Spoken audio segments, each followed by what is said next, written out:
Well, at least Judgment Day is postponed till the next movie anyway. Thank goodness for that. Yeah, That's good. right?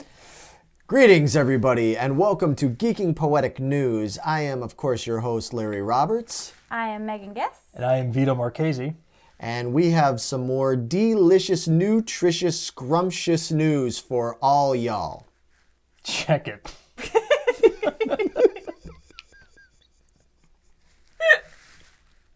So anyway, we are back here for another installment of our news and everything. Before we get into the news, we would like to send out a very special thank you to Mr. Paul Kerr and Miss Nikki Miller of INKOG Designs for designing that kick-ass new logo for us. Great job, guys. Thank you. Yeah, we're very happy with that. And make sure you check out INKOG Designs, and they'll do all your printing stuff. They'll do graphic design stuff for you. Paul might give you a reach around or something like that. No, I doubt he'll do that. But, you know, they're good people and they do really good work. So definitely go check them out. We'll have the link here for you.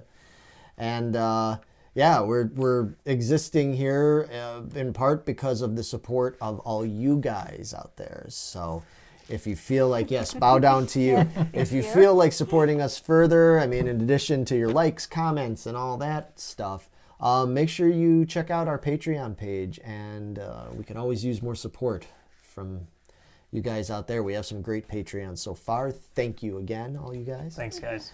But anybody else that wants to help, click that link. And with that, let's get into some news.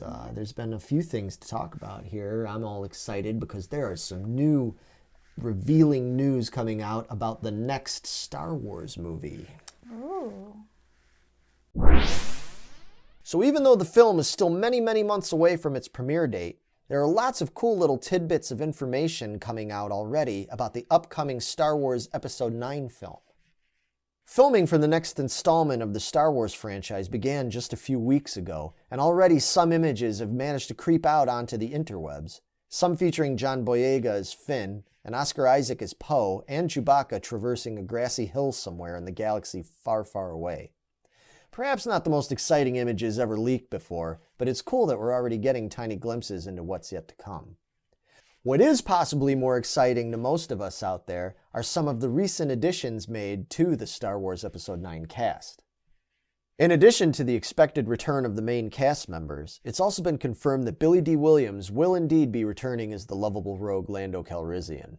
Also listed is Mark Hamill, obviously returning as Luke Skywalker, but unsure as to in what context, since his character does one of those force deaths at the end of The Last Jedi, disappearing into the ether.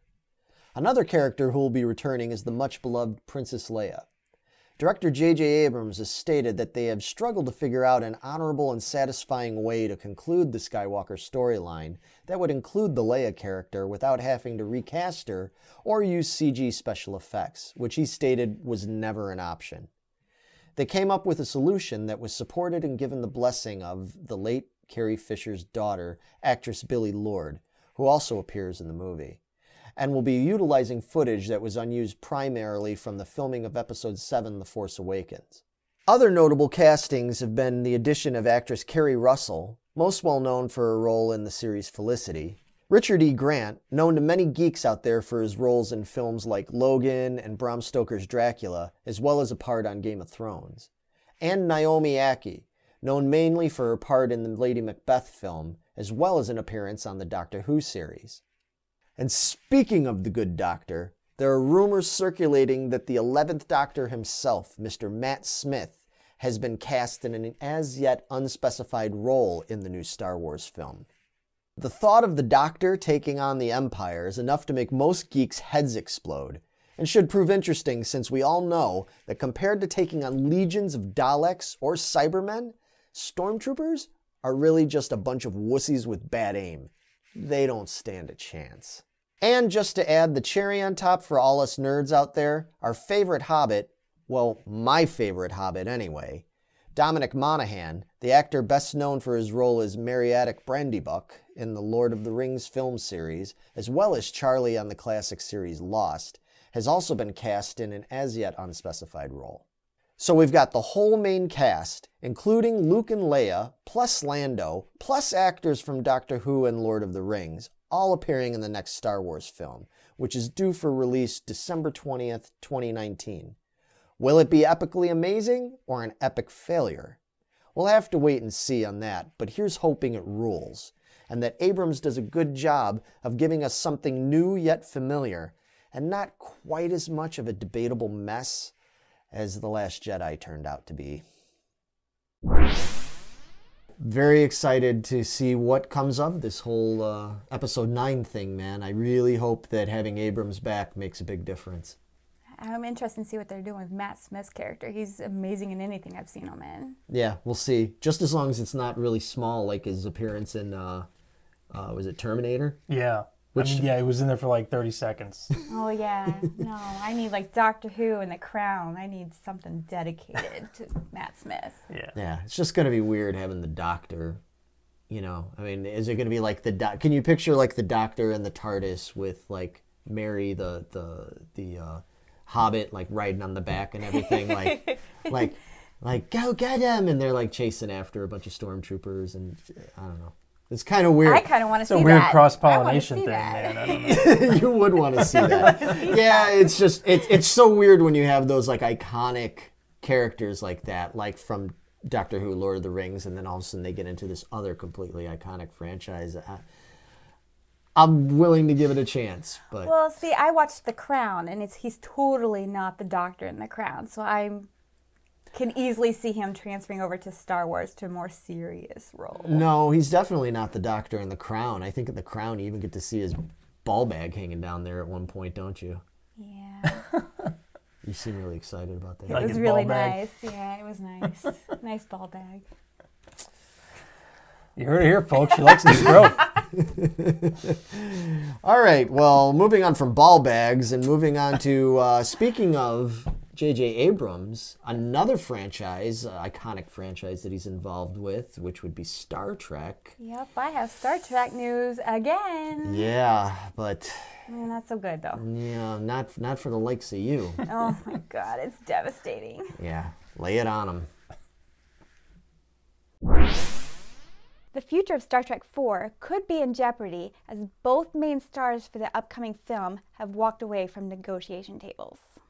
Chris Pine and Chris Hemsworth were to be the focus of this next picture, and both agreed to be a part of the newest Star Trek film early on. However, now that talks for actual contracts are underway, both actors insist the studios stick to their previously agreed upon deals. With production trying to cut cost, the studios aren't willing to pay the actors what they are asking.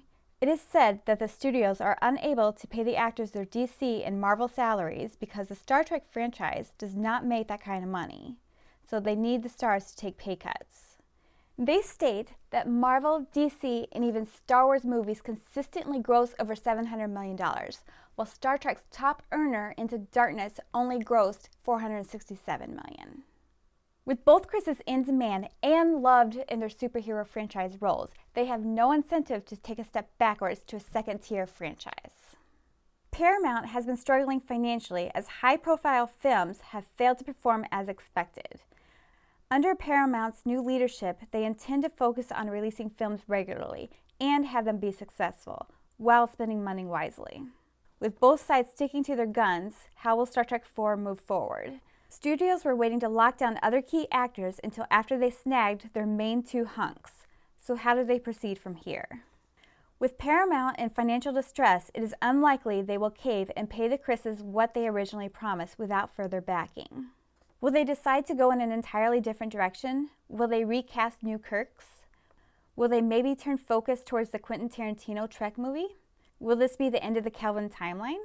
We will have to wait and see what direction Paramount Pictures and Skydance Media, along with producing Bad Robot and director S.J. Clarkson, decide to go. So that's that. What do you guys think? Could this be the end of the Kelvin timeline as we know it, or are they going to pull this off? Do you think Paramount's got what it takes? It should end if Pine's not coming back. Like, who else are you going to have to play Kirk in that role? He was just like phenomenal, and I don't like the original series that much, but I thought all these guys did a fantastic job with the characters. So, but this gives them a chance to go on at like the next generation kind of thing. They could go a whole new direction now. That's true. Yeah, I wouldn't be against them doing the Kelvin timeline still, but I think if they do, like, yeah, let's move on. Let's Get do whole new characters. let's do the alternate universe, since that's what Kelvin is. Let's do the alternate universe version of Next Gen and see how bad they can fuck that up. You know? Or even something totally new, just totally new. Yeah. Because you don't want to fuck up Next Gen. Don't fuck up Next Gen. Yeah, don't do it, guys. You can fuck up Deep Space Nine all you want, but Next Gen, don't touch. Yeah, don't do it. We'll see. It'll be interesting. And then on that note, one more iconic franchise that we can talk about a little bit here, and one of Vito's all-time favorites is the X-Files. It's showing how old we are, showing Yeah, our for age real. and everything, because I remember when this show came out, and it's already 25 years. That's nuts. 25th anniversary. So tell us a little bit about the news of the 25th anniversary. Well, as they say, the truth is out there, folks. And the truth I have for you today is it is officially the 25th anniversary of the amazing science fiction drama, The X-Files. In honor of this anniversary, there are a number of things going on with the franchise, with a bunch of new products hitting the shelves for the hardcore fans to buy. IDW are premiering a new comic titled The X-Files, Case Files, as well as a new children's book called Earth Children Are Weird from Quirk Books, for all of you underage geeks and dorks out there. Upper Deck and Fox have even teamed up to create a new card game titled Legendary Encounters. This deck-building game lets you play as Mulder, Scully, Skinner, or other characters, where you uncover various conspiracies and evidence of weird supernatural stuff. There's even a new limited edition set of Mulder and Scully Barbies. If you're into that sort of thing, which me, I'm not, but hey, whatever floats your boat. I'm gonna guess that Larry wants those things, though.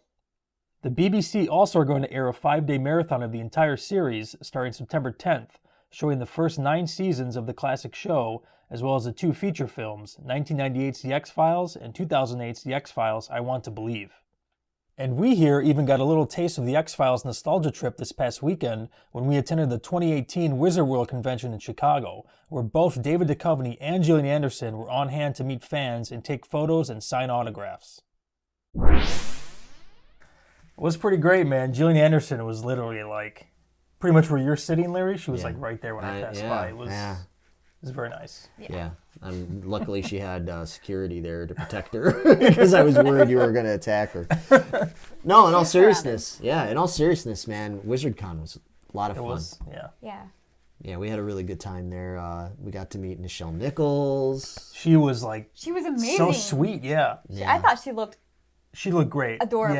Yeah, sweet. Yeah. Just to the 9, she was... Yeah, she was great. She was awesome. And it was just cool people watching, all the cool pictures we got to take of, of us of being good photo stupid. ops. You know, I bought all sorts of comic books, man. That one guy that had the $1 comic books. Oh man.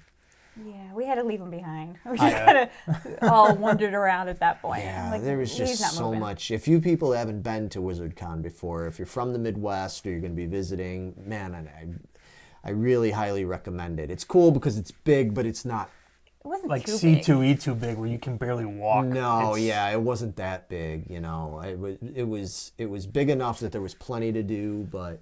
Yeah, when we got there, I was kind of overwhelmed. Like, oh my God, there's so much. But as we walked around, I could see I was like, oh, okay, this isn't so bad. This is manageable. Right. Just the first initial shock is like, yeah, holy like, shit. whoa. Yeah. Especially walking into that big, tall T-shirt thing. Yeah. Yeah, it was really cool. Anybody that's interested in seeing a little bit more of an in-depth recap of our WizardCon adventure, we do have a video out that features all that, our little whirlwind experience of being at WizardCon in Chicago. All the trouble we got into. Yeah. We could have gotten into so much more trouble. We actually were pretty well behaved, all things considered. Wait till C2E2. Yeah, that's going to be off the chain. Yeah, that's going to be fun. Literally. Yeah. So, yeah, it was a great time, man. And yeah, check out that Wizard. We'll put a link here for everybody that's interested in checking out our little Wizard recap. But I think with that, man, that's it. That's a wrap. Another wrap on the news. We hope that you found this informative and enjoyable. We love doing this, and we love hearing from you guys. I say it every time. Please leave your comments. Let us know, especially if you have news tidbits that you'd like us to look into, or you'd like us to, comment about ourselves, man. We love interacting with you guys. We want to hear more. So comment, like, subscribe, share with all your silly little pals, and check back. We'll be back soon. September, we got a lot of stuff going on this month. Oh, yeah. Yeah, we do. It's time for the Schwarzenegger. It's time for Arnold. Yeah. Arnold. So keep looking. We got more teasers, movie reviews. We got Other new segments coming out. new segments. There's going to be new segments coming out. There's going to be a lot of new stuff from Geeking Poetic. So please check back and have a safe and happy evening and morning or whenever the heck you're watching this. And sayonara. See ya. Bye. Bang, bang!